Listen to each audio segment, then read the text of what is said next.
شروع اللہ کے نام سے جو بڑا مہربان نہایت رحم کرنے والا ہے۔ سوال نمبر 1، قرآن کے کیا معنی ہیں؟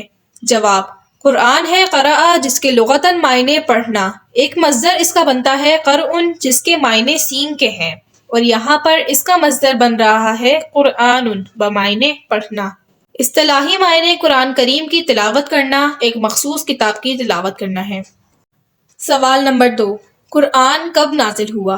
جواب، اس بات میں اختلاف ہے کہ شب قدر کی رات کون سی ہے، اور قرآن کریم شب قدر کی رات میں نازل ہوا، جیسے کہ قرآن میں ہے اِنَّا أَنزَلْنَاهُ فِي لَيْلَةِ الْقَدْرِ۔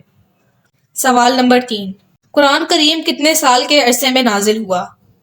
جواب، محققین کی رائے ہے کہ قرآن کریم 23 سال کے عرصے میں نازل ہوا۔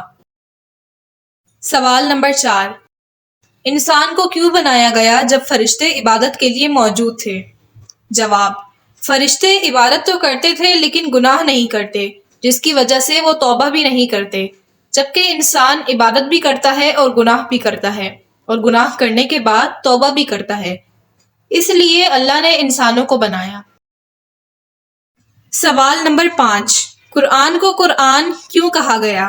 جواب، کیونکہ جب قرآن نازل ہو رہا تھا تو آپ صلی اللہ علیہ وسلم اسے صحابہ علیہ السلام پر پڑھ کر سناتے تھے، تو کفار کہتے تھے وَاللَّغْوُ فِيهِ، یعنی اس کے درمیان اتنا شور مچاؤ کہ قرآن کی آواز دب جائے اور اس کی آواز کوئی سن نہ سکے، تو اللہ نے قرآن کا نام دے کر کفار کی مخالفت کی ہے، کیونکہ قرأ یقرؤ جمع کرنے کے معنی میں بھی ہے، مطلب یہ ہے کہ اس قرآن کو تم کیا کوئی بھی نہیں دبا سکتا۔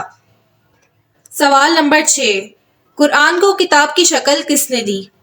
جواب، حضرت عمر فاروق رضی اللہ تعالیٰ عنہ اور حضرت ابو بکر صدیق کے مشورے سے حضرت عثمان علیہ السلام نے قرآن کو کتاب کی شکل دی۔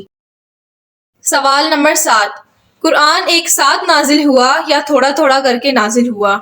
جواب، قرآن تھوڑا تھوڑا نازل ہوا، کبھی پوری سورت کبھی سورت کا ٹکڑا نازل ہوا، اور ایک مرتبہ سورۃ القیامہ پوری نازل ہو گئی۔